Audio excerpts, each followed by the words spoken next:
Hello and welcome to this second video about Titian's Venus and Adonis.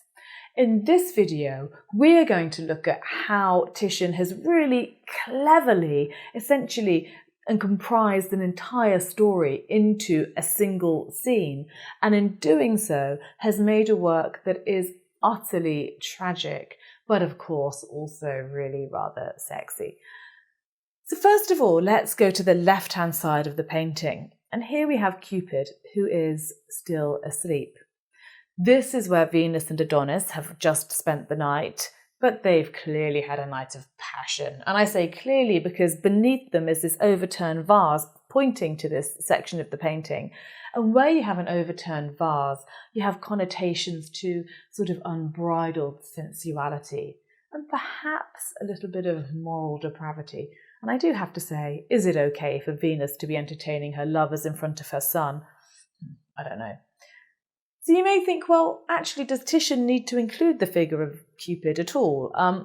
Well, yes, I think he does. Cupid is asleep, but also his quiver and his arrows are hanging entirely uselessly in the tree up here. And so I think what Titian is telling us is that love has been completely caught off guard and it is not going to be of any use whatsoever in this story.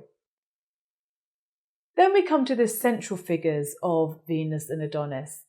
Adonis, quite clearly, he is ready for the day. His dogs are agitating for them to go off on a hunt, very much in contrast to the sleeping Cupid on the other side of the couple. And Adonis is ready too. He has the dogs attached to his arms by ropes, He is striding forward. He's got his spear ready. And the thing that's stopping him is Venus herself. She kind of looks as though she's gone in for a rugby tackle, actually, doesn't she? But if this is a rugby tackle, it's her that is very much off balance.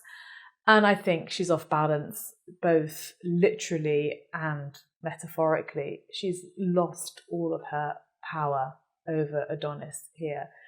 And she is completely vulnerable. Look, she's naked. Adonis is clothed. She has her back to us, 1 foot off the ground, 1 foot barely touching the ground. Even the soles of her feet are showing. She just couldn't be any more defenseless.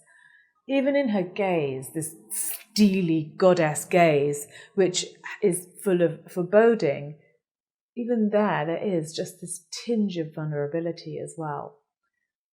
But she doesn't sway Adonis. Maybe if he'd seen what the viewer can see, this incredibly alluring back, and Titian's pièce de résistance, her beautiful bottom, maybe if he could see that, he might change his mind, but he can't.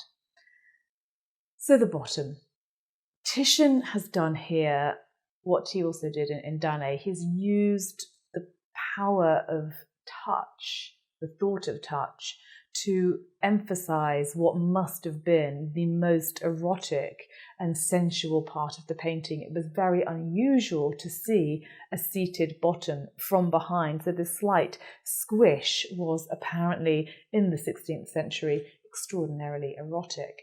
And he's seated her on this beautiful plush material. It's velvet, it's crimson. It is, by the way, a tablecloth rather than a jacket. Obviously, Venus has a velvet tablecloth, why wouldn't she? But the thing that really gets me about this part of the painting is that he's also included this sort of slightly square shape beneath her bottom, which is odd because she's sitting on a rock. And I've pondered this and I've got two theories. And the first is to do with the geometry. Essentially, he's created a square shape which contrasts beautifully with the curves of her bottom and the rest of her body. And where you have contrast, you have emphasis. And secondly, the square shape sort of looks like she's sitting on a box or perhaps a podium. And what do you think of when you think of a podium? You think of sculpture. Now, remember that letter that Titian sent to Philip II of Spain, in which he was saying, yes, I've sent you a painting of a nude from the front and one from the back. Well, I think this is also pertaining to this rivalry that was raging in the 16th century between painting on the one hand and sculpture on the other. So Titian is saying, I can also show you both sides of the female form, and I can present a female form as though she's on a podium, but I can do one better because I can also in painting include these beautiful, sumptuous colours, which obviously you don't get in sculpture, at least not 16th century sculpture. So a bit of one-upmanship perhaps. Finally, this right-hand part of the painting, we can try and ignore it, but it will not be ignored. Even Adonis's dog, the dog on the far side, has noticed this beam of light in the sky. And interestingly, even though Adonis is facing away from this part of the painting, the incline of his head sort of leads our gaze to the figure in the sky and, of course, this light that then hits the spot on the ground where he's going to die. So full of vitality in the centre of the painting, but we have this presentiment of poor Adonis's death that really does hang over the entire work. Makes it quite sad. So in the last of our videos about Venus and Adonis, we're going to look at just what it was that was so alluring about this particular theme, because Titian in his workshop made 30 or so copies in comparison to 6 or so for Danae.